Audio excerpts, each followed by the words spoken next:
Welcome to Queer News Tonight. This is the world's first and only LGBTQ plus daily news television show broadcasting live and available on demand on your favorite streaming channels. Analytics company vidIQ has certified the Queer News Tonight YouTube channel as the world's most popular LGBTQ streaming news show. Queer news stories have reached over 10 million views. We are proud that Queer News Tonight has more YouTube subscribers than any other LGBTQ brand in Florida. We thank you for watching and supporting our voice in the LGBTQ community. There's no other news program in the LGBTQ world like Queer News Tonight. It is Wednesday, May 21st. We are live and literally out of the closet and into the headlines. So many of your important stories we'll tell this evening on Queer News Tonight.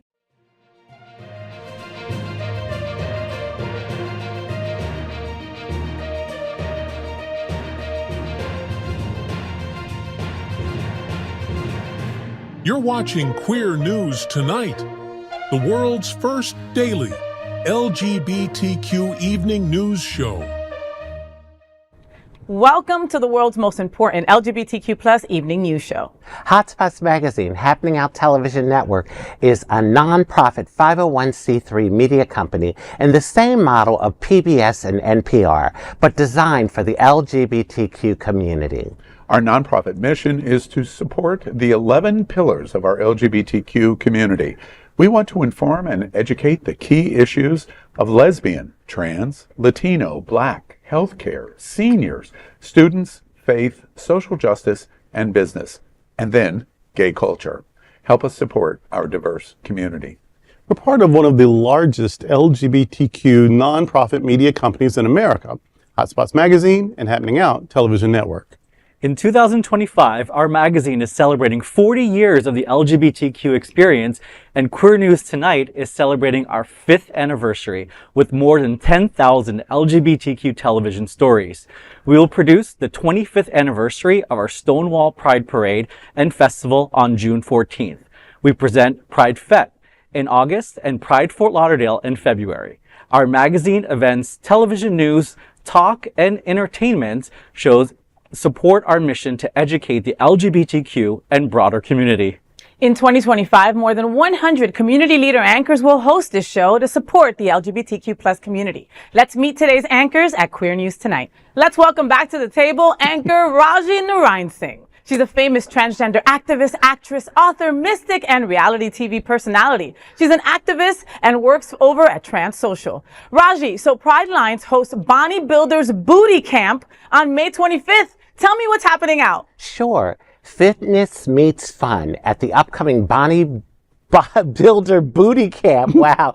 A high-energy workout event hosted by Pridelines on Saturday, May 25th at 10 a.m., taking place at the Pridelines Center in Miami. This unique session is open to all fitness levels and promises to blend strength training with community spirit. Tickets are priced at $25. So you're going to go work on your booties? You're going to go work at the booty camp, all right? Listen, this booty, I think, is big enough. The booties and the girls. The booties and the booties. Well, they're both appreciated and welcomed over at Bodybuilders Booty Camp. You know, Bonnie is an incredible drag queen, and she's an incredible host right here at Queer News Tonight. And she's got a body for days. Body. If you missed out on seeing the Hotspots cover, where it's her as a boy and her as a girl in front, beautiful, dynamic, and this is a way for you to get that body. I don't and think you know I'd what? ever If get I that don't walk body, away with those arms, do I get my $25 back? Those are arms. By the way, Michelle Visage is on the phone and she would like to $3 copyright infringement.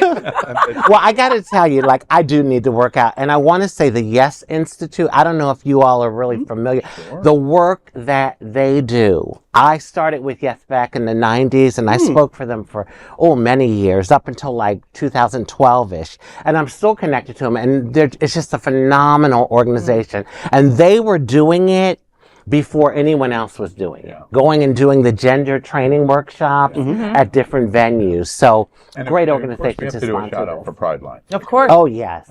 For youth services in Miami-Dade County, they're the absolute gold standard for for youth and stepping up for youth. And you know what? Denise Herzo. I go back to Pridelines, and you know, listen, I'm a girl of a certain age, so I'm probably getting organizations mixed up.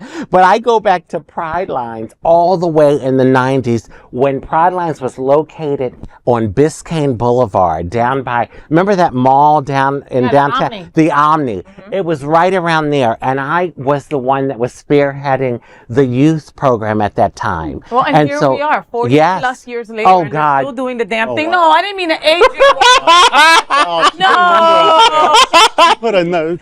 They are still helping our community. And I also want to give a big shout out going out to Michael Rorden, who is the new ED over there at Pridelines, and they are doing an incredible job, and we want to support them in any way we can. And Bonnie's bodybuilding boot camp is a great way to start. $25 and you might walk away with some incredible glutes. Or arms like our bishop. You never know. Queer News Tonight looks forward to seeing you at Prideline's Bodybuilders Bootycamp on May 25th. And that is the big LGBTQ story for today. There is no other queer nonprofit media platform like this in the entire world. Support our LGBTQ stories by subscribing and sharing Queer News Tonight. Let's welcome anchor Al Ferguson, no stranger to the table here at Queer News Tonight. So Al worked with RuPaul's Drag Race cruise and travel programs for 8 years and then came over to Hotspots Happening Out to work on the television development of Happening Out Television Network. He worked on the creation of its Happening Out, FayWhat show, Queer God Squad, and this program, Queer News Tonight. He is the Hotspots Happening Out Vice President of Community Development. So Al, key personalities from Hotspots Happening Out will be honored as leading community advocates at Take Pride LGBTQ Pride Month celebration. Tell me what's happening out.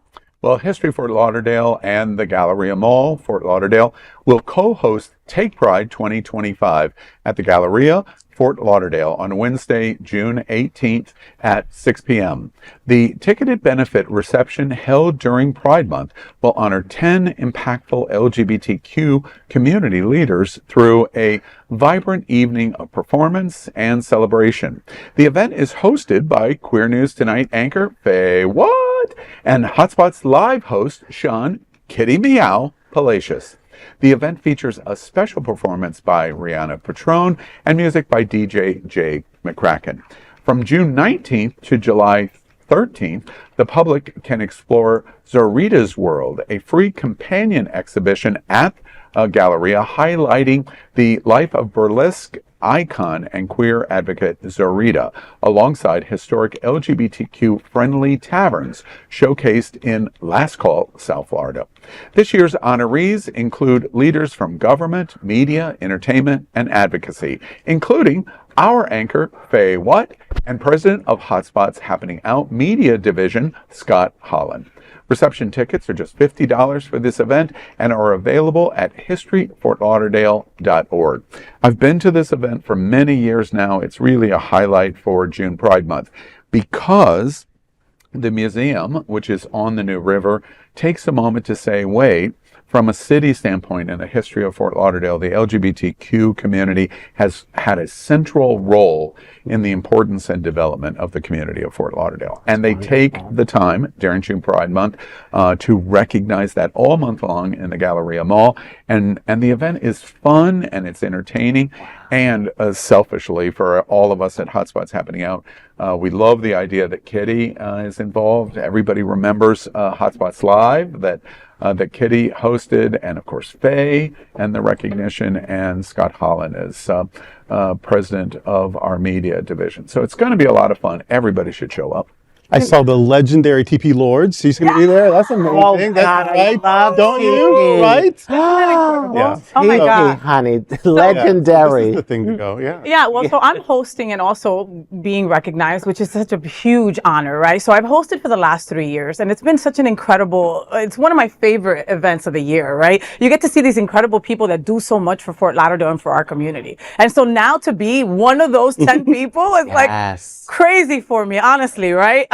But look at the people that I'm standing next to. My goodness, you know, like the bishop said, TP. We got Velva Lenore. We got Tony Lima from SunServe, right? We've got Francesca Demore from Trans Ed. We got Ed Hashik. We got the Honorable Robert Lee. We have Michael Berry. We have Steve Glassman. You know, I mean, incredible folks that are doing the damn thing, especially right now, you know, and then they had an extra spot and they put me in. I'm all right? Like, Entertainment, social services. I don't think it was an extra spot. I mean, Faye, you've done such an incredible job representing our community at so many events. Especially from a perspective of women. Absolutely. Yes. You know, and I mean, at this point, it's probably thousands of events you've hosted, so you absolutely deserve to be honored at one of them. You do, Faye. And one other shout out for the event. I completely agree with Faye. But the reason why this event is so much, I won't say more, is different than what we normally see is we have recognition events and they're at $350 a chicken dinner plate and recognizing. That's not what this is at all. This is, let's all get together and have much more reasonable and celebrate. It's very casual, but it is celebratory. And one person that I also want to call out is Velvet Lenore, the brand new Miss Out South Florida. Velvet, like Faye's institutional in hosting events. Velvet, I think, basically would show up at a new 7-Eleven open. And we love it. Yes. Velvet is everywhere all of the time. At the opening of an envelope, right? We love it. Right? And if there's a crown to be snatched, she wants to show up, all right? So I watched the video, by the way, of Out South Florida's pageant. They did a great job. And congratulations to Velvet. How she made herself look so shocked that she was winning one more crown. I just don't know.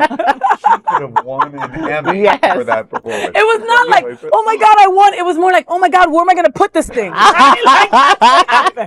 Well, Queer News Tonight looks forward to seeing you all at the Take Pride LGBTQ Pride Month celebration on June 18th. And that is the big LGBTQ story for today. There is no other queer nonprofit media platform like this in the entire world. Support our LGBTQ stories by subscribing and sharing Queer News Tonight. The new bishop is in the house. Let's welcome anchor Bishop Durrell Watkins, the senior minister at Sunshine Cathedral. #MyQueerChurch. One of the most important LGBTQ churches in the universe. He's an auxiliary bishop of the Global Justice Institute and the current president of the Divine Science Federation. Durrell, Big D, the Interfaith Pride Service is at Sunshine Cathedral on June 4th. Tell me what's happening out. Funny you should say Big D. That was my bra size, but I've been losing weight. So the Interfaith Pride Service at Sunshine Cathedral. LGBTQ plus pride is defiance. It's telling those who tried to impose shame on us that it won't work anymore. Pride is an act of faith, an expression of spirit, a celebration of the life we have been blessed with, our fabulous queer lives. And it's a celebration of our love and the joy that comes from living authentically. Last year, 32 trans persons were violently killed, and 39% of LGBTQ youth considered self-harm because of family rejection, religious condemnation, or bullying. With hate coming at us from so many directions, we must fight back, not with violence, but with self-affirmation, love, and LGBTQ pride. Our rainbow diversity makes this world better, and loving ourselves and one another makes our community better. There will be an Interfaith LGBTQ plus Pride service at Sunshine Cathedral on June 4th at 7 p.m. People of all, any, or no faith traditions are welcome for a service affirming the sacred value of LGBTQ plus persons, the goodness of LGBTQ plus relationships, and the beauty of our community. Don't internalize homophobia and transphobia. Embrace pride and be thankful for who you are. That's what we'll be doing at the Interfaith Pride service at Sunshine Cathedral. For more information, go to sunshinecathedral.org or visit Sunshine Cathedral on Facebook. Wow. This is what I do. So I get so excited about it. People come to church if they're a part of that church, or sometimes they come because they have a need, or they're looking for a date, or all kinds of reasons to come to church. Yeah. But some people will never go. And so these extra events where we get to share this message, because it's not we don't proselytize. You don't need to join something or call yourself something, but we want every person to hear that they are God's miracle and not God's mistake. And so every time we get a chance, I just get so excited. And this is one more chance. Come join us. And you know, the thing is there's a spiritual aspect to us. We're not just mind and body. We're mind, body, and soul. And I love that, this is being incorporated in Pride. Yeah. Because I know me as a person, I wouldn't be here if it wasn't for my spirituality. I would have checked out. And you talk about that when you stream. You talk about that a lot. You're like a preacher, really. Oh, Really?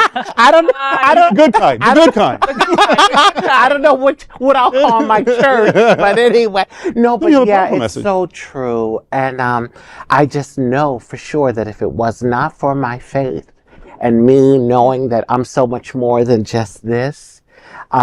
When I say just this, my physical, I would have checked out. And I'm so thankful that I didn't because I would have missed out on so many wonderful blessings. Right. You know, And Rajee and I, had the same similar cultural background of West Indian, Caribbean, very conservative, very religious, where homosexuality, existed, but it was never talked about. Yes. So it was something that obviously existed for decades and generations. Yeah. But even people that were suspected being gay, they just lived their entire life. And In the closet. they were just like, In it was like secret, that yeah. uncle Right. who just never got married and never had Yes. kids. Yeah. And that's how they just compartmentalized it, as a family. But Yeah. now, we're in 2025 and we're able to be out and open, for myself, I think events like this are incredible, living as an openly gay Muslim American, so That's so I love the beautiful. fact that I'm able to celebrate both sides of that. Of course, With my family and friends. and we've come a long way, right? We've come a long way, but still we've got a really like a messed up relationship with religion, LGBTQ plus. We just do, right? A lot of us, like myself, like grew up looking at these beautiful churches, and then you go in, there's a big sign that says all are welcome, and then you hear the preacher talk about you not being there, you not being wanting to go to heaven, you being an abomination, and that really messes with your head, right? Then you go to a place like Sunshine Cathedral, right? Like, and you're able to see that you are welcome there, right? You are all. And like one of my favorite things that Durrell says during service is usually like, okay, if you have a God, if you don't have a God, if you don't believe in anything, right? We still want you to come in and take communion and learn and share with us, and this is what we'll be doing. And that's just an incredible, and like Rajee said, during Pride Month, it couldn't be more perfect, Faye, remind us, your lead drag queen on Sundays. Which church? At Unity on the Bay, yes. Unity on the Bay. Lead drag queen. At Miami-Dade. Similar in terms of the commitment. Yes. Two thoughts about doing this event at Sunshine.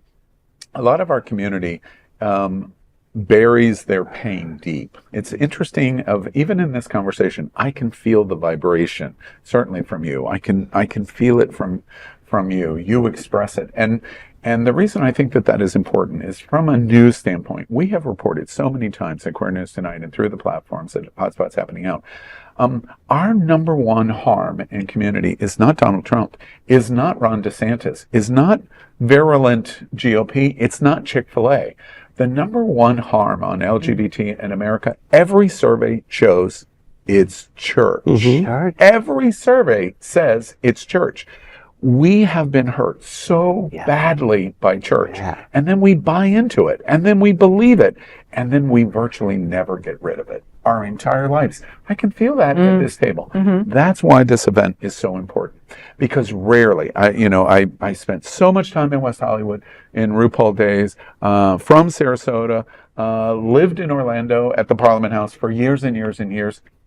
This community is very unique compared to those communities, including West Hollywood, because in Pride Month, we're going to talk about religion and faith and embracement of trying to overcome that pain. That's why this event is so important. It's not Sunshine Cathedral. It's not church. It's the fact that we would say in Pride Month, you're loved. Come in and let us help take a little bit of that off you. And it's needed. It is so incredibly needed. A lot of times we're asked to see God in something, in a scripture, in a creed, and in a sacrament or whatever. At Sunshine Cathedral, especially at these community events, we are asking you to let us see God in you, because you're bringing her in. You're already part of that, and you haven't been told that probably very often, but this is a chance you can be.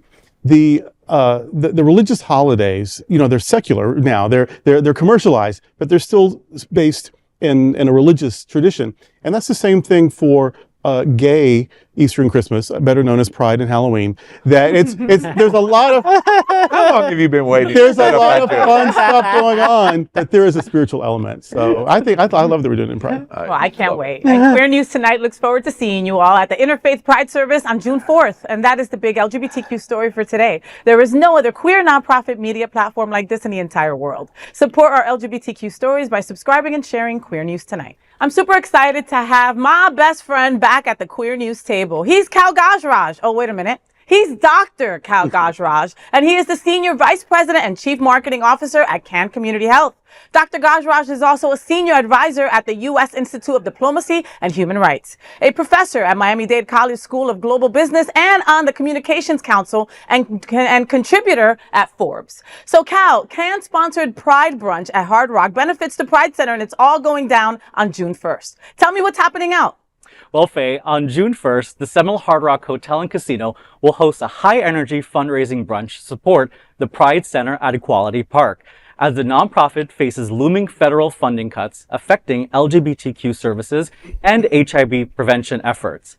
Presented by CAN Community Health, the $150 per ticket event raises $175,000.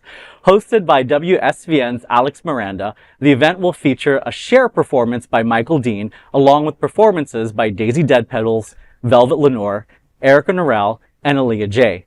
Attendees will also enjoy a luxurious buffet with tenderloin, crab cake benedict, custom omelets, and fresh pastries. The Pride Center honors will also celebrate Anna Navarro, Nadine Smith, and the Our Fund Foundation for their dedication to LGBTQ advocacy.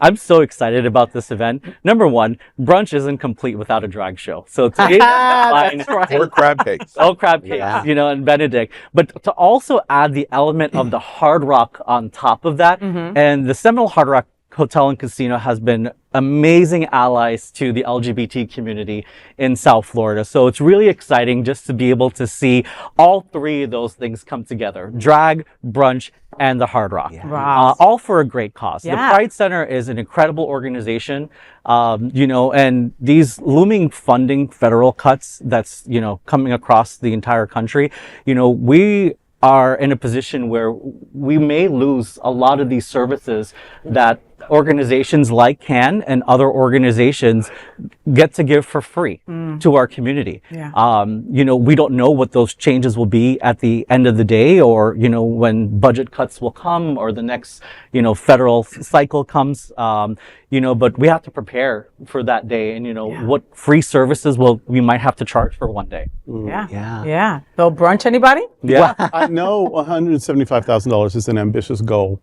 and good, because there's so much that has to be done. We have to have big goals. And so dream big, go for it. And like RuPaul used to say, you shoot for the moon. If you miss it, you'll still land among the stars. I think a lot of times we undercut ourselves by not dreaming big enough. So I'm glad it's an ambitious goal. And I hope you make it. But even if you don't, you still have done better than if you didn't have an ambitious goal. Yes. So this will be the second brunch of this caliber to be had over at the Seminole Hard Rock Casino and Hotel. And me and Al and Cal were at the first one, and it was 500 people in one room. Everybody's fans were up in the air, right? Cool. The queens had 8-minute sets because it took them that long to get from one side of the room to the other. So this will sell out, and this money is needed, just like Cal said, right? To offer these services to people that are so used to getting it for free, and to have to start charging them in the future is ridiculous. And $175,000 is just a drop in the bucket, but it will get things rolling, But you're giving people star power. Anna Navarro, right? Like, I love it. The cutie from WSVN, right? He's adorable. But then you've got, let's talk about Michael Dean. Let's talk about Michael Goodman, okay? Right? Goodman PR. They're the ones that are also helping put this together with CAN. And this man is the best Cher impersonator I have ever seen. I am a Cher connoisseur. Once I came out the badge, I was like, I'm gay. Where's Cher, right? So I love it. And right now, Michael Goodman is in the midst of it. Like, now he doesn't eat. He doesn't talk to certain people. He only walks around as Cher for the 2 weeks leading up to this. All right. This is the kind of caliber show that you're going to get over at the Seminole Hard Rock. Then we've got Anna Navarro. Then we've got Velvet Lenore. Then we've got Daisy Dead Petals. We've got all the other incredible queens from South Florida also strutting their stuff. Okay, now you might have thought that it was weird that they mentioned the Benedicts, but that's how good they were. It's really good. When I went back for seconds and they took the cart away, I was about to cry right there. Al, your thoughts? It's an amazing event. Match that enthusiasm. I was thinking the same thing. I agree with Cal's observation about Seminole Hard Rock. We We need our allies. We need our corporate and business allies greater than any time in my life, which is a long one. But I also want to point out, we've talked many times that how important it is for LGBT to have a seat at the table. Yeah. I just want to call out Eric Eldridge. Eric Eldridge, LGBT, works events at Hard Rock, and at Seminole Hard Rock, and he's one of the key people that has the seat at the table to say and help Seminole Hard Rock see that this is valuable and important. Mm-hmm. So I call out Eric as an example of why the push of the seat of the table is so important for us, because it opens doors to help allies go, oh, I get that. And there's value for the community. There's value for LGBT, but there's also value for the business. Mm-hmm. And I think that that is fantastic. I was at a meeting just this week with Rebecca, who's Director of Development at Pride Center, and with Robert Boo. And they're scared. And they're scared exactly where you said it very diplomatically, and I appreciate it. But we can see that we see the thunderstorm cloud, perhaps tornado, perhaps even the hurricane eye coming on the horizon of what is getting ready to happen. And it's going to smack us directly in the face for HIV and the services that organizations principally have served. And Pride Center, as an example, is one of the major contributors. The Pride Center in Palm Beach County, Compass, is in the same situation. There's hundreds and hundreds and hundreds of thousands of dollars at risk just for those two organizations. So I completely agree with Bishop Durrell that shoot for the moon. Yeah. Because we need you to shoot for the moon, because what's going to happen next is going to be devastating. One last thought that I think is really fun. They're going for a world record at this event. Can will be associated with it, which I know Can will appreciate. In 2023 in New York, Guinness awarded an award for the biggest, most attended drag brunch in history. There is such an entry in Guinness. God. Okay. And Seminole Hard Rock and Pride Center are going for it. And so what is the right? I hesitate to say the number. Faye just told you what happened in February, so I don't want to contradict that at all in terms of what the number is, but they're going for it. Wow. And show up if for no other reason you want to participate in a Guinness World Record. Yeah. And look at all of the people you're helping. It's going to be fun. It's going to be fun. So get your tickets, and trust me, it will sell out. All right. So Queer News Tonight looks forward to seeing you at the Can-sponsored Pride Brunch at Hard Rock on June 1st. And that is the big LGBTQ story for today. There is no other queer nonprofit media platform like this in the entire world. Support our LGBTQ stories by subscribing and sharing Queer News Tonight. And of course, let's welcome tonight's lead anchor, FayWhat. She is a legendary event host, a television and radio personality, and the host of Hotspots Happening Out's The FayWhat Show. Faye Miami-Dade County 2025 June Pride Month kicks off, announced for June 3rd. Tell me what's happening out, honey. I'm so excited that Pride Month is almost here. So Miami-Dade County, in partnership with the Miami-Dade LGBTQIA Plus Advisory Board, will kick off Pride Month with a celebratory event on Tuesday, June 3rd. The event will take place from noon to 1:30 p.m. in the lobby of the Stephen P. Clark Center in Miami. This Pride Month kickoff will include inspiring guest speakers, live musical entertainment, and a special showcase of the Stonewall exhibit titled On the Shoulders of Heroes.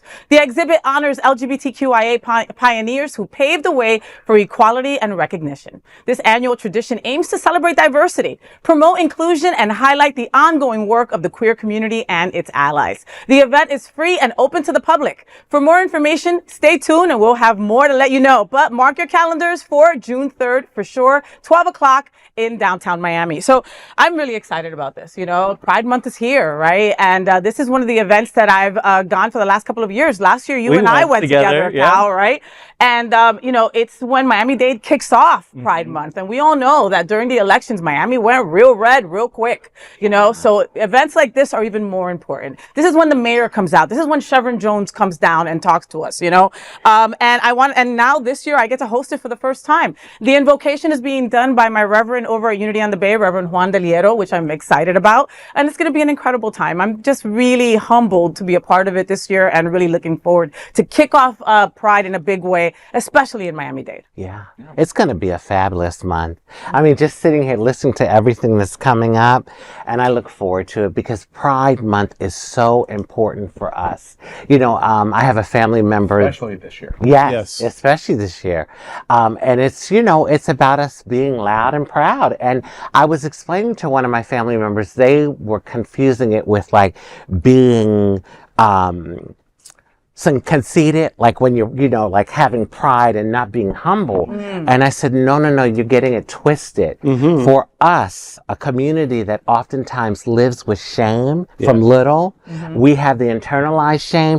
Pride is liberation for us. Exactly. It's empowerment for us. Right. And that's the thing. You know, don't get it twisted. I had to correct him. Yeah, I did. I did because he's like, oh, pride, you all walk around and it's pride, you need to be humble. I'm like, honey, I'm one of the most humble people you will know. Right. Okay? No, you're getting it confused. Not for our community. Pride is so vital. Of course. It is. Life-saving. It's necessary. And it's not about haughtiness. It's not about arrogance. And they know that. Yeah. They know that. Because how arrogant must you be to tell someone that they can't work for their own liberation? Yeah. So, it's pride is life-saving. Be proud. We've survived this long. Be proud of that. Yeah. That we've survived administrations, religions, gay bashing, AIDS, COVID, marriage inequality. We've survived it all, and here we are. So fuck yeah, we're proud. Yeah. And we're going to be proud, and we're going to try to make other people proud because that's our biggest weapon. You know. And the bishop just cursed. How long did it take? Oh my God. Oh my God. Let me watch out for the lightning. It's interesting that one of the reasons why this is so necessary is it's Miami-Dade County, because Miami-Dade County is one of the largest urban counties in America, and the perception is it's less LGBT today than it was 3 years ago or 5 years ago.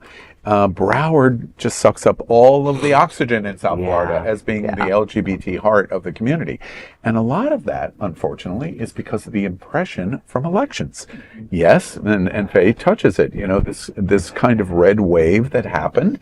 And as a result, there's this impression that it's a rejection of LGBT. Then the mayor of Miami-Dade County comes out, and Shepard Jones comes out, and the LGBT advocacy organization in Miami-Dade County says, no,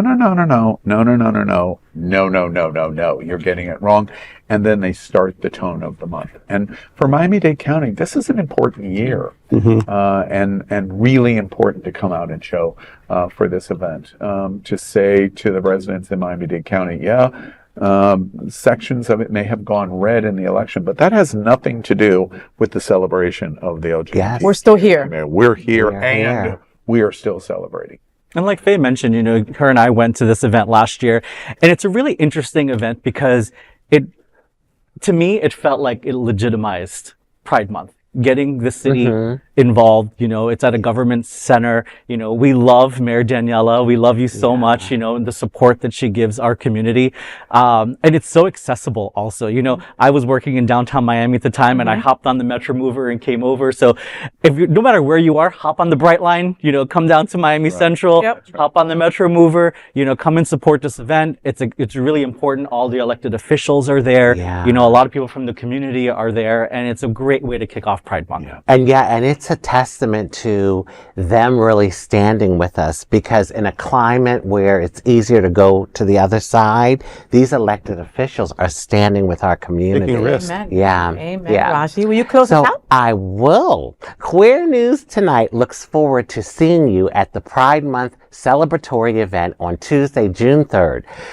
This is the big LGBT story for today. There is no other queer nonprofit media platform like this in the entire world. Support our LGBTQ stories by subscribing and sharing Queer News Tonight.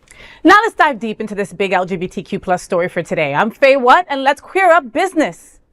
Apple removes queer cruising Sniffies app over content rules.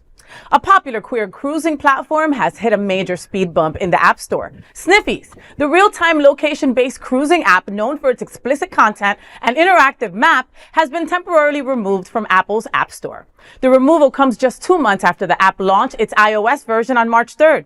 In a statement to Out, Sniffies explained, quote, "Due to ongoing content restrictions, the app has been temporarily removed from the App Store. For users who already have the app installed, it will continue to function normally. Our core web app remains fully operational and continues to offer the unfiltered, Sniffies experience. We're committed to providing the best experience possible for our community and will share updates as we explore next steps," end quote. Sniffies, which began as a browser-only experience in 2018, allows users to connect through a live map that highlights other users and known cruising locations nearby. Unlike apps like Grindr and Scruff, which use a photo grid with content limits, Sniffies offers a more uncensored experience. To comply with Apple's guidelines, the team introduced a safer work mode that blurs explicit images and text unless toggled off through a browser login. Still, it wasn't enough to meet Apple's standards. Eli Martin, Sniffies' chief marketing officer, told Out, quote, "We had to figure out how to make it work without watering it down," end quote. Martin also emphasized the importance for visibility. For now, users who already have the app can continue using it. For everyone else, the website's still open and still unfiltered. You know, Sniffies has had a couple hiccups, you know, through its time, which unfortunately they still have not met the standards that Apple wants, right? You know, my friend was extorted on there a couple of weeks ago, right? So the map, the map and all that is not really down. It's not really down pat. It's not working where people can still go in and use their own methods to say that they're in the same vicinity as you, but they're not, right? So one of the many, you know, but I mean, you know, you boys have so many other apps to use, okay? If you don't want to use Sniffies, you still have Grindr, Scruff, Surge, OkCupid, Growler, Hornet, Blued, Wapple, Adam for Adam, Hetero, which is one of my favorite, his head, Aro, right? Tammy and Patty and Daddy Hunt, which are always really easy to find the daddy of your dreams. So if Sniffies is not working for you, you know, or you don't want to use it on the webpage, use one of your other backup apps for now, boys. You'll be okay. Kids? Well, I will say the most interesting thing about this story to me is the issue of explicit content. Why Sniffies is falling under this review at Apple and other things may not. The blur, which is what I have read extensively about, is definitions of pornography. And Apple does not want to participate in any kind of pornographic experience, however you designate that. They don't want to be in a situation like you would see at X, at Twitter. Okay, Twitter is what we're talking about, and they don't want to do that. And they're making a blurred connection that because there would be nudity, it would be like pornography. And they are different definitions. So I think Sniffies is going to eventually get this worked out, and they must, because at the end of the day, they want to be on the Apple platform. Because that's how it's going to be a revenue, significant revenue platform for them. But Sniffies is not pornography. Nudity in and of itself, adult language, is not pornographic. You're saying it's art? Well, I wouldn't go that far, but at the end of the day, it's not intended. The interaction of one consenting adult with another consenting adult in communication, even in nude images or pictures or whatever might go on, is, in my view, not pornographic. It's not prepared for consumption in the way that Falcon Films or Men.com prepare content. So they're kind of blurring lines that I don't think that they want to blur. And I'm not a customer, so like I really don't have a dog in this fight. But I do know that prudery is actually a weapon of oppression. It's a way to control, it's a way to silence, it's a way to shame. And so I don't care if it is porn. You should be able to have, as long as everyone's of legal age and it's all consensual. And I don't care if it is porn. It probably isn't. But any time, especially under certain administrations, where the people enforcing prudery may themselves be giving handy J's in a theater or giving hush money to an adult sex worker or a film star, it's about oppression. It's about silencing people. It's about shaming people. It's about marginalizing people. So the minute, I don't even know the story that well, but the minute I heard that it's about what it is, I immediately go into defense mode because we've seen this story too many times. If I can add, and that's a really great observation. The one good thing about this story is even if you completely accept your observation, it's not an anti-gay story, which it could have been. Apple is not discriminating against the gay community in this decision making. So even the prudery standard that you have just established, it's not aimed at gay. It's aimed at the explicit material. And we can agree with what you just said. Fortunately, it's not an issue that it's aimed at us. They're not trying to manage or control us. They're trying to manage and control the overall image. So whether it was women involved or trans involved or men involved, I think Apple would come to the same conclusion. That might be prudery, but yeah. Cal? Well, as a geriatric millennial, and it kills me to say that, it's not one of the apps that I use. I have friends that have the apps. I'm familiar with it, but I haven't been familiar with how it works. But like Faye says, we have 1,000,001 apps. So there's, no shortage of apps. And it's I didn't even know they had like a desktop, like online version of it. Like it reminds me. Because you're a millennial. Yeah. It reminds me of like Adam for Adam back in the day, before we had apps. And we had to log on. Just proved geriatric. Yeah, see, I told you, I wasn't lying.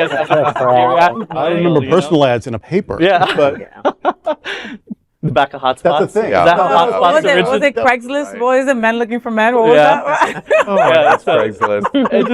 It's just very interesting, and I agree with Al said. I don't think it's something that's against the gay community. I think it's just their community standards. They have standards and practices that they want to follow. If the app wants to exist, on the Apple platform, then they kind of have to make changes and regulations to that. Just be a little bit dirty, but not water it down. Right? Yeah. All right, we'll see.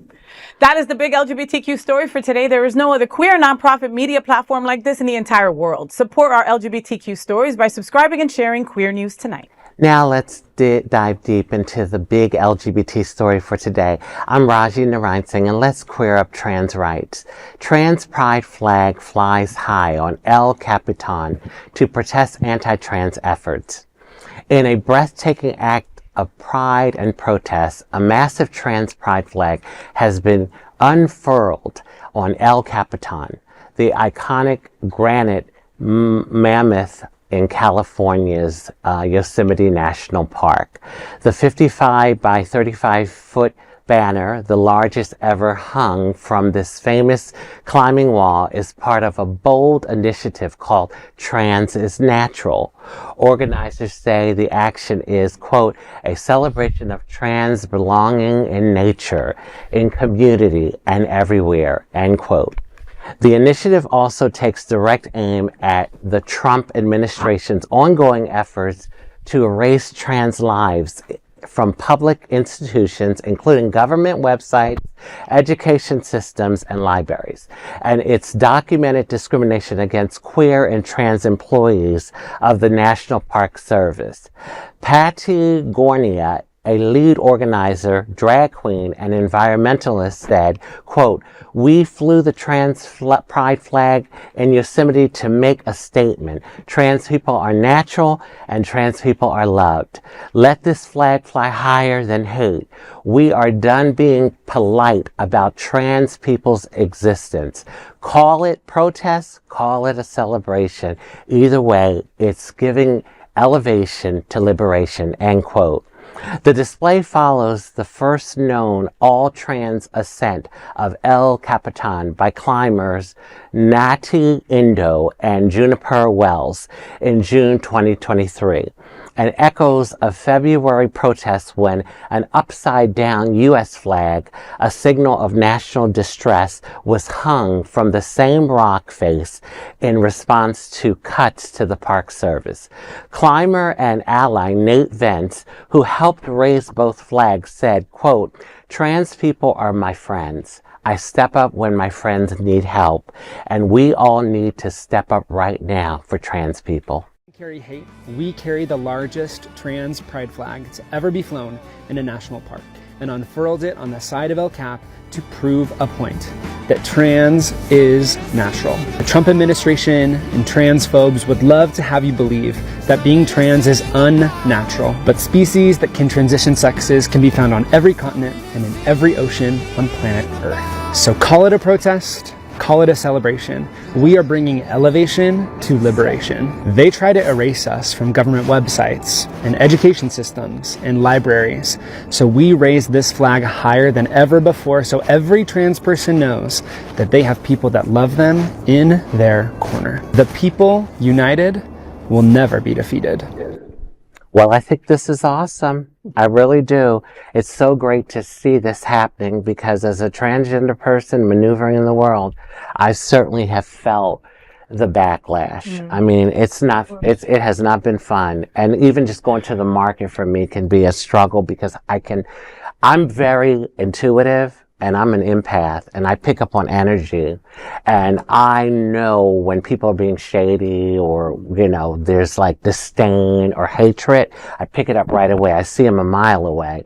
And so it's really something that is important, and it makes me know that there are people that care about us. Thank God I live in a community where it's somewhat insulated, and we have such a vibrant community. I don't know if I was living somewhere else where we didn't have the type of things that go on here, how I would fare. So I'm really, really happy that this is happening. And I just, I'm tired.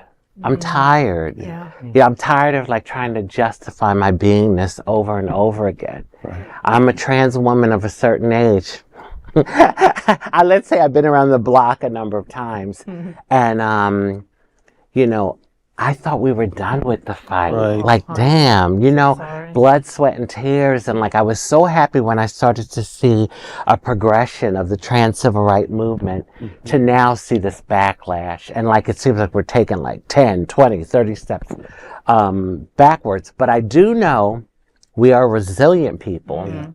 And I transitioned in a time where there were zero resources and hardly any rights, no rights, zero rights. So I did it, and I'm sure we can make it through, because we have the strength and the resilience. We trans people can make lemon meringue pie out of lemons.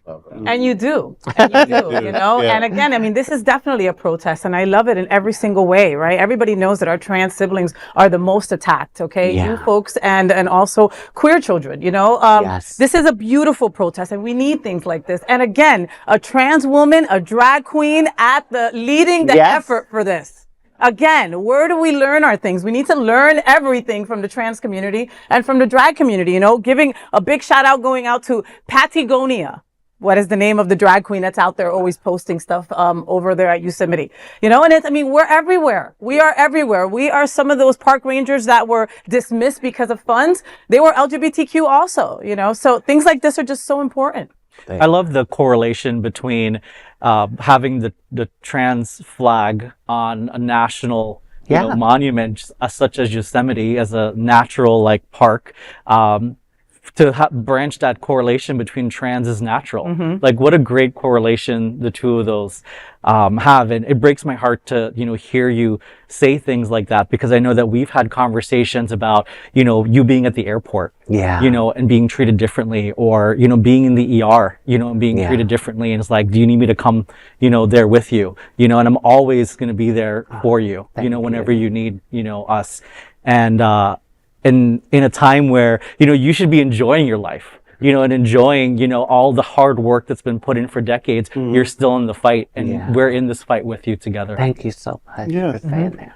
And the church, I shouldn't limit it. The church is just what I know, but also other religions, but is what is weaponized against minority populations, whether it's gay or whether it's trans or whether it's immigrants or whatever.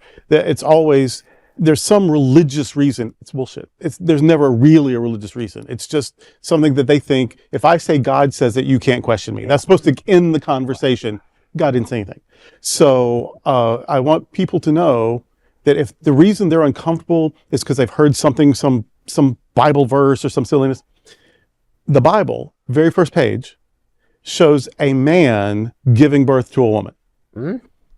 The very first woman comes from the side of a man. There's no woman to provide the double X chromosome. So this man gives birth to a woman. So this woman, fully female appearing, identified woman at birth, won't have a double X chromosomal pairing because she didn't have a mother, right? That's the first page. That's the first page. Also, within the first couple pages, if you were looking in the languages they were written in, one of the names for God, Elohim, is both masculine and feminine, and their pronoun is they, their, them. So no, it's not the Bible. It's not. It's quote whatever myth you want to, whatever verse you want to, whatever tradition you want to, but that is not an excuse, and it's certainly not a mandate to be cruel to people. So screw you. Yeah. You know, I've been here in South Florida for 7 years now, and I represent older, privileged, white, gay guy on Walton Drive, and that's what I represent. And over the course of the last 7 years, and I've talked about this in many different ways. Before I came here, I wasn't sure I even knew a trans person, and have said that. When I ran the RuPaul cruises, the only person that we allowed to perform outside of a RuPaul queen on RuPaul's World of Wonder cruises, the only person invited was Misty Eyes. And Misty Eyes has very publicly said, Al didn't know until like the third cruise that I was trans. Al thought I was a drag queen. And Misty is correct. Mm-hmm. And I look back at those days and think, oh my goodness, I was so woefully ignorant. But in the 7 years that I have been here, I have committed to learning and understanding, and most of all, try to be better on trans. Yeah. Try to use the correct language, try to understand what the representation should be, how our trans community would like to be treated and respected. And I ask no kudos for that. I just say that is absolutely what is required of all of us. Yeah. That leads us to today. There is no community in America that the leadership of America, the leadership in Florida, is trying to extinguish. The attacks on trans are not to marginalize, they are to extinguish and erase. It's absolutely evil. The community. It's absolutely evil. And the thing that I think, first off, Rajee, for anyone to attack you, it breaks my heart, because you're one of the finest hearts that I have ever met. Thank you, Al. Thank you. And you deserve nothing but respect. And in a time when there were no resources for you, you knew who and what you were, and you did everything you could to pursue it. And all of the documentation through the years proves that point, because nobody would go through what they went through if that person wasn't real. Exactly. Mm-hmm. Yeah. And that's what I have learned about you. Yeah. And at the end of the day, the final note that I make about this protest at Yosemite, congratulations. It's a beautiful, beautiful representation of protest. I'm frequently disappointed about how white, privileged, gay men on Walton Drive stand up for the trans community. Because at the end of the day, our history shows the success of marginalizing a community to become undemocratic and then do even worse. You only have to read the history of Nazi Germany in 1939 to go, wait. Is that allowed anymore? Yeah. Is that history allowed to be taught anymore? And that's what I hear when you go, God, I really thought it was over. Yeah. Oh no, it's just starting. And there's a battle here. And the conclusion is going to be eradication, or we're going to win. There's probably no middle. That's what that symbol is. It's when they climb. We will be seen. We will be heard. That's what that is, and that's what we have to do. Yeah. And I just got to point this out as a trans person. I love the natural. Trans is natural because we have been here. We have a history, even though they tried to right of the Bible. Exactly. And the thing is, if you look at nature, there are transgender creatures. Yeah. There are 2 and 1, male and female together. So if it exists in nature, why wouldn't it exist in us human beings? The reason I have we're trouble part of with nature. What you're even saying is it comes from a place of you have to justify yourself. Right. You do not. You don't have to explain yourself. You don't have to explain yourself. And you know what? I found that oftentimes what I've done is I've tried to take these situations as opportunities to educate people instead of getting angry and indignant and storming away or cussing out somebody. So you don't want to be me. Sometimes you have to, well, sometimes I have to bring the bitch Rajee out. But I mean, for the most part, like a lot of times I can educate, even if I plant a little seed and there's like a beginning of a bridge of understanding. It's something, you're planting the seed. Look, like these people on Yosemite, that's what they did. Plant the seed. Maybe somebody that's never even seen a trans flag or doesn't know what your community is going through, all right? Or they've only read the horrible comments in social media and think that there is some truth to it. Donald Trump spent almost $100 million on the presidential election on the topic of trans sports. Which impacts life, not at all. There are 10 trans athletes right now playing, okay? 10! And that's what they're fighting for. If it's not a winning strategy. Right. And they have, there's some gain in it for them. Exactly. My segment of privilege, I know there's people listening to these words hating me for saying it, but privileged white gay men on Wilton Drive hate this conversation because at the end of the day, you don't spend $100 million on a topic so insignificant of this unless you're trying to accomplish something really terrible. And that's my job, is to comfort the afflicted and to afflict the comfortable. So, right. And you do that so very well, Bishop. Thank you. And that is the big LGBTQ story for today. There is no other queer nonprofit media platform like this in the entire world. Support our LGBTQ stories by subscribing and sharing Queer News Tonight. Now let's dive deep into this big LGBTQ story for today. I'm Al Ferguson, and let's queer up the world view.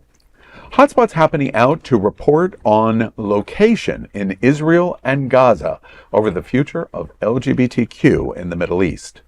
After months of secret conversation that began early in the year, Queer News Tonight can now confirm that a series of reports will take place in Israel and what is called the Gaza envelope. I will represent the nonprofit media brand and travel from June 10th to the 19th. Reporting will be in Tel Aviv, Jerusalem, and the Gaza envelope. That is where the October 7th attacks occurred and 1,200 people died. Hotspots Happening Out will also have a cameraman as we talk to LGBTQ Israelis and Palestinians. A wide range of topics will include interviews and will focus on what the future holds for the LGBTQ community in the region. This is the cradle, as you know, of Muslim, Jewish, and Christian communities and faiths, all living together. One of the features of our visit will be interviews with both the Israeli and Palestinian LGBT leadership organizations, the mayor of Tel Aviv and the mayor of Jerusalem, and discussions over the safety of LGBTQ Americans, again visiting the region. After the October 7th Hamas attacks, the 2024 Tel Aviv Pride was canceled. I will be a guest of Tel Aviv Pride, where I will be able to document firsthand the reemergence of this LGBTQ celebration in Israel and for the entire LGBTQ community in the region. Tel Aviv Pride, one of the largest in Europe, was canceled in 2024 because of the Hamas terrorism attack and will return this year. Issues over Israel and Gaza have had worldwide ramifications, including those for the LGBTQ community.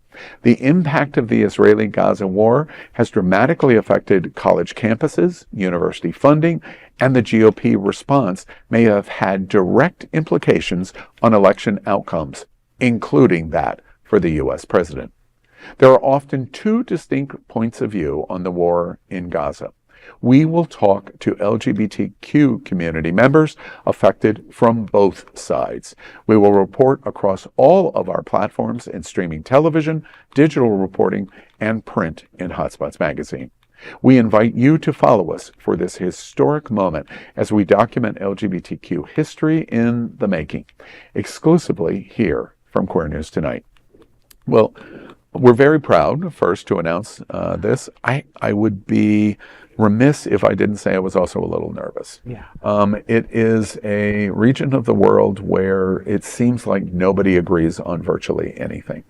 Just today, I was reading some of the things that the Jerusalem mayor said about Jerusalem Pride, and unflattering comments about the LGBTQ community.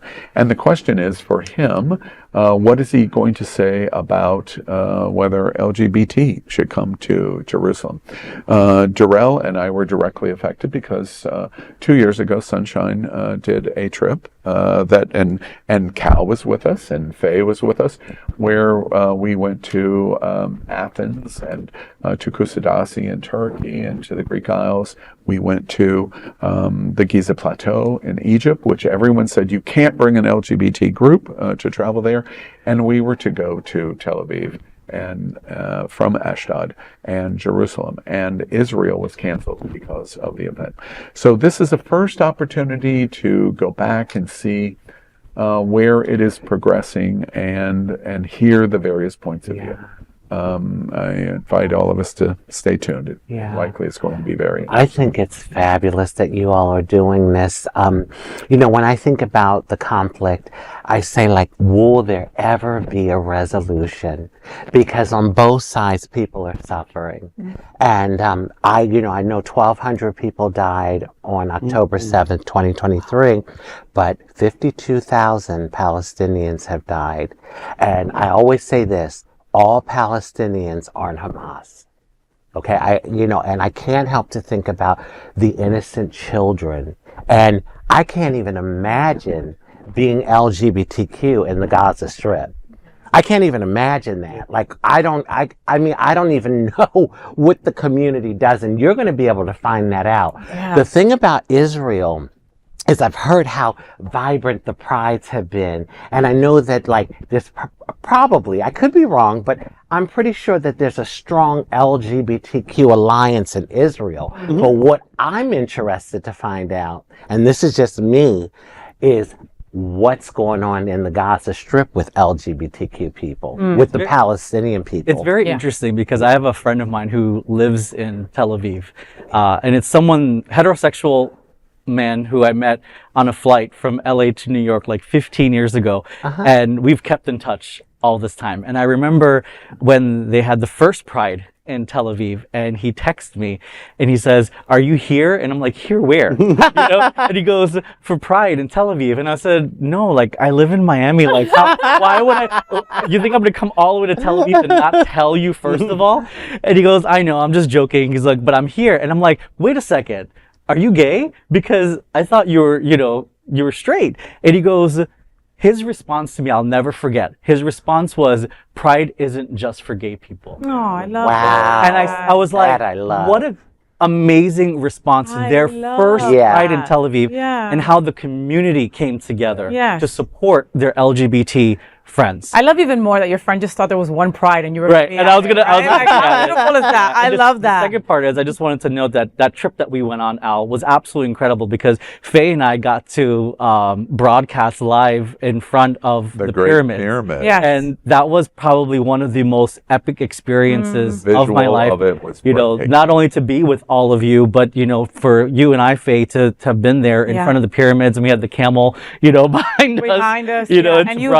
And you had my great grandfather's hat with me, so that was incredible. A gay guy who's Muslim in Egypt in front of the Great Pyramid. With a lesbian. With a lesbian. Think about that. The news of LGBT. Al, I must ask you though, are you worried about pushback? Let me give you an example, right? So today there was a story on Miss Rachel. Do you folks know who Miss Rachel is? She is like the most popular kids YouTube star in life, right? And she went and did a video with a Palestinian girl that was brought here for her life to be saved. A double amputee.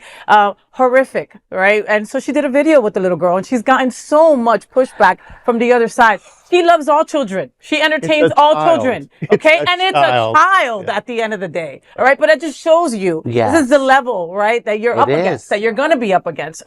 Are you worried about any of that? Well, I I'm not sure that I would take in the word worry, but I certainly recognize You're the aware. point that you're making, because at the end of the day, while we hate outside the LGBTQ community the cancel culture kind of language that we see in social media, etc., very often we contribute to it just as quickly. Ouch. Yes, we do. And that's, I think, the point that you're pursuing. We have to find a way where we can talk about Palestinians and respect for the Muslim community, and not try to be canceled by those that disagree with us, and vice versa.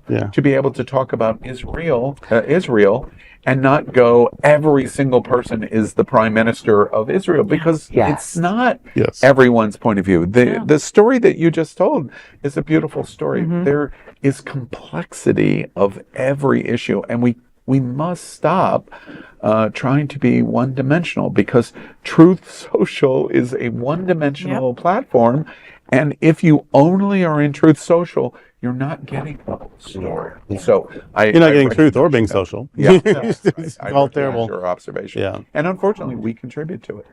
We participate that way. And it is true that Hamas is a terrorist organization. Yes. For sure. And it is also true that Netanyahu is a terrible person.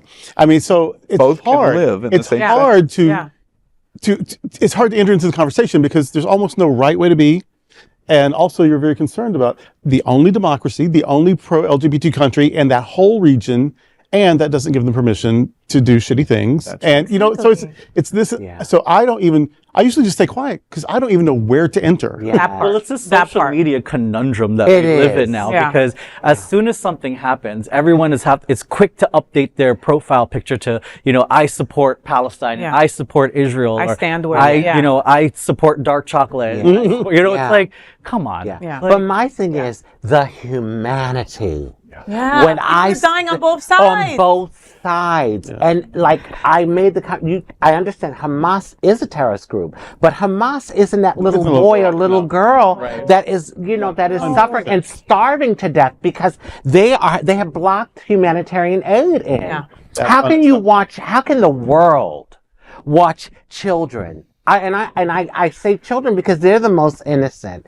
But beyond that, the elderly and the innocent people, but children. How can the world watch children suffer like that? Well, it's interesting you say that. It's because it reminds me of when the Holocaust happened. And people now say, how could people have let that happen? It's happening now, and we have social media, and people are seeing it. Seeing it in real time. Still happening. In real time. And people, and what are they doing? They're just scrolling, and they're just ignoring it. It's interesting to me, as we watched, in the backlash that's going on against Harvard and Columbia, et cetera, from the Trump administration. It's interesting to me that largely our attempts to deport college students that are on legitimate visas that participate in a protest, that exhibit free speech at a protest, and one side is going to try to basically destroy them. And my reaction of watching the protest is, okay, well, even if I don't agree with you, I can still embrace your right to say it. We have large swaths of Americans, to your point, that don't want to hear it. They don't want to hear any of the noise. They don't want to hear anything except what they believe. And then everything else is wrong. And as long as we continue to embrace that way, we can't move forward in these horrible times that we're Did you see last week the kid speaking at NYU at the graduation? And he spoke out about this very thing, and they withheld his diploma. A trans kid, by the way. A trans kid. A trans guy. Was the elected speaker from the student body, and they withheld his diploma for speaking, for saying his opinion. And I'm sure they got 75 rules they made up to make that okay. But he just shared what speakers do. Shared what he got up there to say, and they withheld his diploma. And he didn't say anything anti-Semitic. He was just speaking up for the Palestinian people, because I think that's where it gets confused. If you could have compassion for the Palestinian people, that does not mean you're anti-Semitic. But I see a lot of the bullying. If you post anything, they will say, they will try to confuse it or infuse it with you being anti-Semitic. I'm not saying that they have to agree with him. Say you disagree with them, but You're going to hold the diploma? Meanwhile, Yeah. we're welcoming white South Africans. Thank you very 49. much. 49. Meanwhile, 49. White people. Come to our country, white South Africans. my The God. black and brown people, get out. Right? Well, One thing is for sure after this conversation, maybe I'll be rethinking. Stop it. Listen, my prayers are with those on the ground doing the work, and to you, Al Ferguson, and with the LGBTQ Be folks safe. in the region who are simply trying to live and love freely. So thank you to Queer News Tonight and Hotspots Happening Out for shining a light in the shadows. This is going to be, honestly, sacred storytelling done by you, and we really do appreciate that. Yes. So that is the big LGBTQ story for today. There is no other queer nonprofit media platform like this in the entire world. Support our LGBTQ stories by subscribing and sharing Queer News Tonight. Now let's dive into this big LGBTQ story for today. I'm Bishop Durrell Watkins, and let's queer up gay culture. Colton Ford, gay adult icon and musician, dies at 62. Gay porn stars are often held in high regard, like RuPaul drag queens and our pop music stars. One of the first to reach that status was Colton Ford. We're sad to report a heartbreaking loss in the LGBTQ community. Colton Ford, known off-screen as Glenn Sukezian, has died at the age of 62. While official details are still limited, friends say he was involved in a tragic hiking accident over the weekend. A late bloomer in the adult film industry, Ford began his film and acting career at age 40 in 2001. He quickly became a household name in gay adult entertainment, working with top studios like Vulcan, RFC, and Mustang. In 2003, he received the prestigious GayVN Award for Gay Performer of the Year. Famous director and DJ Chi Chi LaRue posted on Facebook saying, quote, "I'm so shocked and saddened to hear and report the sudden passing of my friend and icon, Glenn, aka Colton Ford. You will be missed. Keep singing in heaven," end quote. Ford wasn't just an adult film star. He was also a singer and an actor with appearances in Another Gay Sequel and The Lair, and even Cyndi Lauper's Into the Nightlife video. His music career included albums like Tug of War and Permission, with fan favorites like Let Me Live Again and Just the Way I Am. Colton Ford leaves behind a legacy that stretches far beyond the screen, touching lives through his art, his music, and his unmistakable spirit. Colton Ford represented the LGBTQ community in diversity and acceptance, unlike most from his generation. I am like 3 years younger than him, his generation. Oh my gosh. I didn't realize we were so uptight, but I loved him. I think I knew who he was, and because he was a daddy, he was a hot daddy. Hot daddy. Yeah. And Hot daddy. my whole life, like Elizabeth Taylor, she used to say, I liked 40-year-old men. When I was 20, that I liked older men. When I was 60, I liked younger men because I liked 40-year-old men. And that he came in at 40, perfect time, and he was so hot. And so talented. I loved The Lair. I'm one of 3 people who ever saw it. 2 of them are at this table. And it was fabulous. And he kept his clothes on for that one. Not everybody did, but he did. He was the sheriff in the... But I saw in 2005, I saw the documentary where he was talking about trying to break into the music business, and that he did. Mm-hmm. And I love that he was, one, completely unashamed about his career choices, that he represented a fully embodied gay life without shame, without regret, and he also didn't get pigeonholed into one thing. That he would do mainstream television, he would do music videos, he would sing, so he just did all of it. And 62 is young. I'm sad that he's gone, and my blessing on those who are missing him. We were talking about Al. We were talking about the other day about what kind of daddy we would like on a cover of a magazine. That's the daddy that I would want on a magazine. Actually, and I'm sorry I didn't check that. I bet there's a 75% chance that at least once Colton Ford was on the cover of Hotspots magazine. Really? Wow. Shut up. Oh my God, I love that. I mean, he even did a documentary with Madonna. I mean, he did so many wonderful things, you know. I asked my friend Alex Tikas, who does the FayWhat show with me. He's also an adult content performer. And he sent me a text saying, Colton Ford was a beautiful man and a class act. He was a legend in the world of gay porn. I will miss him, and deepest condolences to his family. Yeah. You know, gone too soon. 62 is young now, man. 62. I mean, it's heartbreaking. It's very young, and And, it's when we do stories like this, we learn so much more about their lives and their contributions to our community and things that they have done, because some people may just know him from his film Adult acting content. career Yeah. and his content, but they don't know the, maybe the charitable organizations that he was part of, or the contributions to the community that he's contributed over the years. Right. It's funny. So many of my friends through the years have made fun of me, made joke about me of my penchant for gay adult film stars and drag queens. And the reason, but there's a thread between the two of them. Gay porn stars, and I don't know a lot of straight porn stars, but gay porn stars are advocates in a very, very specific way. Drag queens are advocates for our community in a very, very specific way. And both gay porn stars and drag queens are they're just effervescent in terms of pursuing goal. People hate, they don't like. It's an industry not to expect to respect, and the more hate they get, the better they get. The more love they get. The more love they get. And when Colton appeared, I don't know if you remember Here. Here Television was really trying to break out as a fledgling LGBT network, and The Lair. And he was the sheriff. He never took off his clothes, and he was just absolutely fantastic. He was really good in it. It was really good. And when he got to a certain age where he said, "Okay, well, that's enough of my gay porn career," he morphed into music and other kinds of things. He did the circuit where he would go to the major LGBT centers around the country, and he would sing, and he would do a 6 or an 8 song set With clothes on. With clothes on. Yeah, well, not always. And he stayed at my house at Sawmill. Oh, Wow. And, he was with Matthew Rush for a while, and Matthew Rush stayed at my house at Sawmill, as many porn stars. Isn't that a clothing option? I am 97% sure that chloroform was not involved.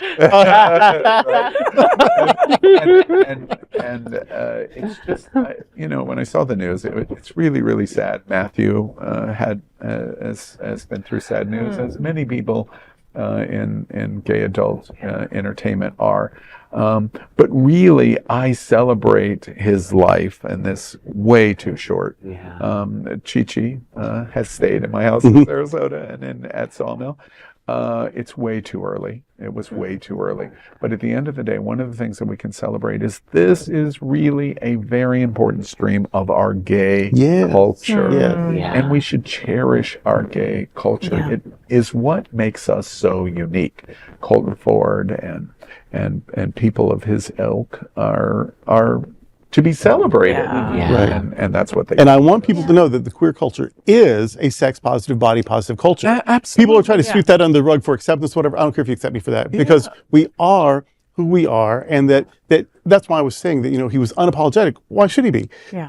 He knew he was sexy. He knew people would appreciate him for that. And why not? And so he we are a used it. sex-positive culture. I just love the fact that he was able to parlay it. Like he wasn't just pigeonholed like you had mentioned. He didn't allow himself. No, he didn't allow didn't. himself to be Yes. right? He's like, I'm going to do it all. Yes, and that's what I love so much about his story. I love this. I love that this is bringing to people that maybe never heard of him before, right? And now will seek out his content. He might be my next screensaver. Go back and watch The Lair. I'm gonna have to now. I'm gonna have to. You're so excited about it. I'm gonna have to It watch really is. The Lair on YouTube. It's like a vampire soap opera. All right. Really good. We'll go check Anything it with out. vampires. Anything with gay vampires. I mean, that is the big LGBTQ story for today. There is no other queer nonprofit media platform like this in the entire world. Support our LGBTQ stories by subscribing and sharing Queer News Tonight. Now let's take a deep dive into this big LGBTQ story for today. I'm Kal Gajraj. Let's queer up the worldview. Paris unveils a monument honoring LGBTQ victims of Nazi regime. A powerful new memorial honoring gay victims of the Nazi regime and all LGBTQ people persecuted across history has been unveiled in Paris. Located in public gardens near Bastille Plaza, the striking monument is a massive steel star created by French visual artist and queer rights activist Jean-Luc Vernat. Speaking at the unveiling on Saturday, Paris Mayor Anne Hidalgo said the sculpture serves as both a remembrance and a warning. Hidalgo declared, quote, "Historical recognition means saying this happened and we don't want it to happen again," end quote. The sculpture, shaped like a star wand lying flat on the ground, has one black side that casts a long shadow during the day, Vernat said. Quote, "At certain times of the day, it casts a long shadow on the ground, evoking the dangers looming over sadly," end quote. The other side of the star, silvery, reflects the sky. Historians estimate that between 5,000 and 15,000 people across Europe were deported by the Nazis for being gay. It wasn't until 2005 that French President Jacques Chirac formally acknowledged these crimes, saying LGBTQ individuals were, quote, "hunted down, arrested, and deported," end quote. Jean-Luc Romero, Paris's deputy mayor and longtime queer advocate, noted that the memorial arrives at a difficult time. He pointed to recent U.S. policies under President Donald Trump that have stripped transgender people of rights and protections, from banning gender-affirming care for youth to ousting transgender troops. In Europe, too, LGBTQ freedoms are under threat. Hungary's parliament recently passed a constitutional amendment allowing the government to ban queer public events, a move critics warn signals growing authoritarianism. The Paris Memorial stands as both a tribute and a reminder. The fight for dignity, memory, and equality is far from over. We will all remember. We will all never forget. Wow. Amen. This story just reminds me that we've existed throughout time, centuries, civilizations, since the Bible, and it's a constant reminder that, it legitimizes us, of what we are, who we are. And, it's even the meaning behind the memorial and the shadow that it casts and the silvery side of the sky. Like, I love that correlation and the meaning behind it. Yeah. I think it's absolutely wonderful that they did this. And, the reality is, because we are part of nature, we LGBTQ people continue to be born. So, we stand on the shoulders of all the LGBTQ people around the world that were killed and persecuted, but we continue to be born. So can we really be erased? Because we're a part of nature. It's, a lot of these folks act like, this is like a recent anomaly or something. Like we continue, and so that gives me hope and faith. Like that yes, we will live on one way or the other. Forever. Alexander the Great was gay. Now you know what made him great. He was. We've always been around though, and what's important to me is while they're trying to remove our history, while they're trying to remove our symbols, while they're trying to silence our voices, while they're denying care. I hate denying medical care to trans kids that they need to experience their own wholeness, which is what healing is. They are denying healing to people that, but what it does, it reminds us of how powerful we are. It reminds us of because you're not scared of something that's not powerful. Resilient. And you don't try to get rid of something that isn't powerful. And so, yes, it's scary. And yes, we feel like, we still have to fight with it. But just remember that they'll never get rid of us. No. And the reason they're intimidated is because we are a threat to their privilege or to their monopoly or to their presumed hegemony. So we are a threat to that. We're not being mean to anybody. We don't want anybody, but we are a threat to their ill intent. And so we are powerful. And if we remember that, we can always tap into that power. That's how we survive. My father was Hindu. My mother's Christian, but my father was Hindu. Hinduism is over 5,000 years old. There are Hindu statues of transgender people. Sure, yes. Like, as a Latina lesbian, this touches my soul. The pain, the resilience, the erasure of LGBTQ folks, you know, from history. It reminds me of like what we're going through now, what the trans folks are going through now, you know, and the dual sense of the actual sculpture is so incredible, right? Having a shadow part, having a light part, you know, as a queer woman, I'm constantly living between the shadow and the light, you know, so it's just so meaningful that, you know, so big shout out going to Jean-Luc Varney, what was his name? Jean-Luc Varney, whatever his name was. I mean, amazing, incredible, you know, to put this together in such a light and have it represent, you know, such darkness, but also represent light at the same time and say, like, we're never going to have this happen again, right? We spoke about this in a past segment, right? Like, you know, we saw what happened, right? Are we going to allow this to happen? This is right there, that structure showing us, please don't let this happen again. Look what we're going through right now. Yes. Speak up, stand up, show up. And just like in Hinduism, is choosing light. Yes. And that's a huge part of the religion. Not that it has any correlation between the statue, but you know, but it's just culture and religion and just civilizations over time. Yeah. And it speaks to the fact that we have been here. Yeah. We have been here and we continue to be here. So, as somebody who has been to France many, many times, the French get hated on. They're so surly, how they respond. It's a joke for every American that goes to France for the first time goes, oh, I know what the French are like. And it's a sarcastic response to their surliness. But my God, you've got to love the French. Because the French stand up and protect. And that's what this represents. One of the things I want to clarify in this story that I'm not sure is as clear as the story in the quote notes. A lot of young LGBT do not understand the pink triangle. And the pink triangle is a reflection of Nazism in 1939. yes. And what happened was the Nazis put pink triangles on the homosexuals to identify them, just like the stars for the Star of David for Jews. When this quote says 5 to 15,000 estimated, and they're talking about out of France, not all over Europe, because the number was even greater. When they're talking about deported out of France, where are they deporting? To ovens. Deporting Yes. to ovens in Poland mostly. So they're forcibly removing them from Paris and other places in France to Poland, and you're going to Auschwitz, and you're literally under medical experimentation, or you're being executed in gas chambers.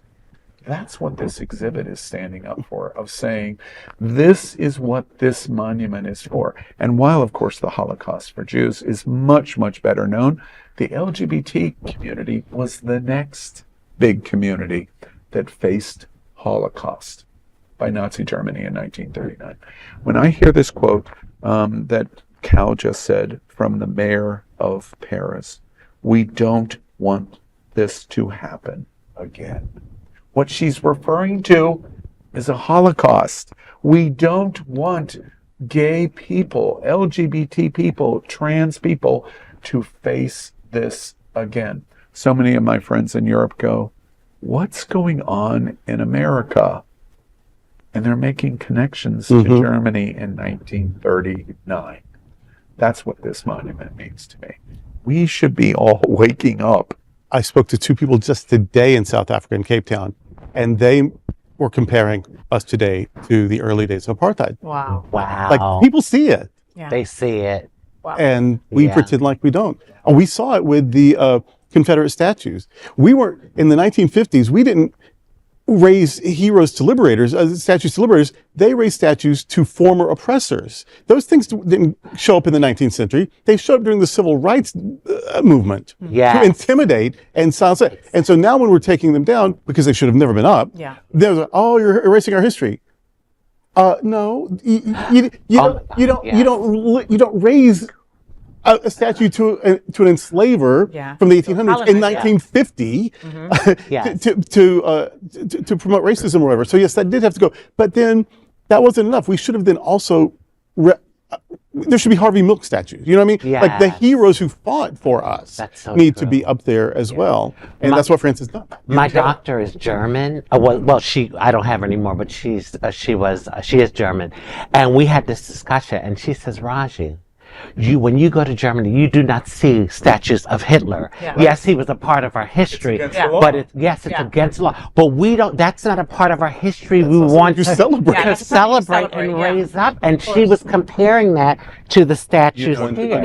Both of your notes. This story comes right off the page for me in Cal's voice again of the mayor of Paris going, "We're doing this memorial monument because we don't ever want this to happen." Period. Yeah. Period. And that is the big LGBTQ story for today. There is no other queer nonprofit media platform like this in the entire world. Support our LGBTQ stories by subscribing and sharing Queer News Tonight. As a nonprofit LGBTQ plus media organization, we would like to thank our viewers for supporting our mission to tell the stories of the queer community. We'd also like to thank the generous support of Jets Pizza. Jets is the LGBTQ plus community's most popular pizza in South Florida. Take a look around these streets. Do you really think we woke up one day and said, yeah, the world needs more pizza? Nah, just a better one. Better, like the world's best pizza, Jet's Detroit-style pizza. Hand-pressed and baked to the thickest, crispiest crunch. You're welcome. Now visit jetspizza.com and save. Click on hot deals for special offers in your area. Jets, better because it has to be. Those are today's headlines from Queer News Tonight. These anchors represent the best of our LGBTQ and ally community. If our community is important to you, share this news with your friends and family. Join the conversation on your favorite streaming platform. Queer News Tonight is the only live LGBTQ digital television show in the world that is out of the closet and into the headlines. We need your support. If our community is to grow and then thrive, we must tell our stories and bring them to the attention of the broader world. This is the only place in the world that tells these types of LGBTQ stories in motion and sound. That is the passion of Hotspots magazine, Happening Out Television Network, and Queer News Tonight. That's right, Cal. And I am your lead anchor, FayWhat. And on behalf of these LGBTQ reporters, the incredible anchors of Queer News Tonight, including Rajee Narinesingh, Al Ferguson, Bishop Durrell Watkins, Big D, and Dr. Kal Gajraj. We will see you daily at 8 p.m. To our LGBTQ plus world, we hope that you will join us by embracing love, generosity, bravery, by being transformative and being queer. Good night, everyone. Love, peace, and blessings.